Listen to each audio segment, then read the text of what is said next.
میری عمر 16 سال ہے۔ میں محلہ عزیز آباد کی رہائشی ہوں۔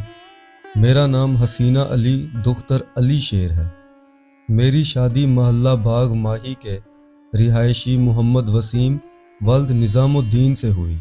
میں بہت خوبصورت ہوں۔ محلے کے سبھی لڑکے مجھے اکثر تاڑتے تھے، لیکن تعلیم یافتہ ہونے اور اچھی تربیت ہونے کی وجہ سے میں نے آج تک کسی لڑکے کو آنکھ اٹھا کر بھی نہیں دیکھا تھا۔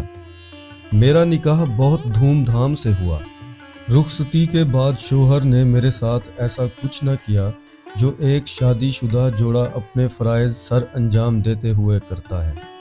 رخصتی کے 4 دن بعد رات کو تقریباً 10-11 بجے میرا خاوند اور دیور محمد سلیم ایک نامعلوم شخص کے ساتھ، جسے وہ کاشف بھائی کے نام سے پکار رہے تھے، گھر آئے۔ کاشف تقریباً پورا ہفتہ اس گھر میں رہا۔ وہ سب کے ساتھ ہنستا اور سب کو ہنساتا تھا، سب کے لیے کوئی نہ کوئی چیز لاتا اور باہر سے پھل فروٹ وغیرہ بھی لے کر آتا تھا۔ وہ جیسے سب کے ساتھ دوستوں کی طرح رہتا تھا، تو میرے ساتھ بھی اس کی فرینکنس ہو گئی۔ ایک دن میرا خاوند محمد وسیم گھر سے باہر چلا گیا تو اس کے دوست کاشف نے مجھے زبردستی پکڑ لیا۔ میرے شور کرنے پر بجائے اس کے کہ میرا دیور مجھے بچانے کے لیے آتا، میرے دیور نے گھر کا بیرونی دروازہ بند کر دیا، تو کاشف نے پسٹل نکال لیا اور مجھے جان سے مار دینے کی دھمکیاں دیتا ہوا زبردستی پکڑ کر کمرے میں لے گیا اور میرے کپڑے پھاڑ دیے۔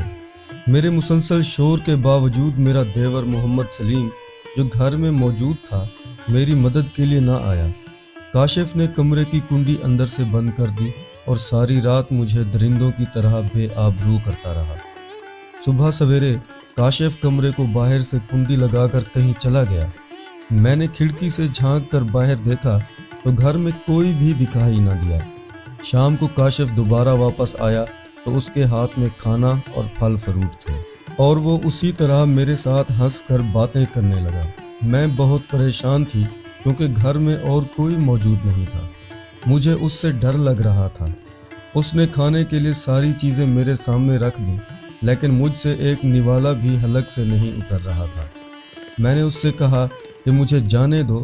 اس نے کہا، ہم دوست ہیں، تم مجھ سے ڈر کیوں رہی ہو؟ میں نے اس کے سامنے ہاتھ جوڑے اور اس سے معافی مانگی کہ میں کسی کو کچھ بھی نہیں بتاؤں گی، بس مجھے گھر جانے دو۔ اس پر وہ دوبارہ اٹھا اور مجھے بستر پر دھکا دے کر پھینک دیا۔ جیسے ہی میں بستر پر گری تو اس نے میرے سارے کپڑے پھاڑ دیے اور پھر درندوں کی طرح میری عزت کو بے آبرو کرنے لگا، اور اتنی دیر اس نے میری عزت کو بے آبرو کیا کہ میرے سارے جسم میں شدید درد ہونے لگا اور میں چیخنے لگی کہ مجھے چھوڑ دو، لیکن اس کو ذرا بھی احساس نہ ہوا، اور وہ مجھ سے عمر میں بھی کافی بڑا تھا۔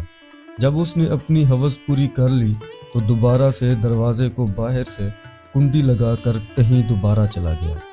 کاشف کے جانے کے بعد میرا خاوند محمد وسیم، دیور محمد سلیم، دیورانی شبانہ اور 2 نامعلوم خواتین، جن کو میرے خاوند وغیرہ خالہ کہہ رہے تھے، اندر آئے اور کمرے کا باہر سے دروازہ کھولا۔ میں نے رو رو کر ان کو ساری زیادتی کے بارے میں بتایا تو وہ سب ایک دوسرے کو دیکھ کر زور زور سے ہنسنے لگے اور مجھے زد و کوب کرتے ہوئے مجھ سے میرے 5 تولہ کے طلائی زیورات اور 1 لاکھ روپے نقدی جو میرے بھائیوں نے مجھے دی تھی، مجھ سے چھین لیے۔ اس کے بعد وہ سب کہیں چلے گئے تو میں پھٹے کپڑوں کے ساتھ گھر واپس آ گئی۔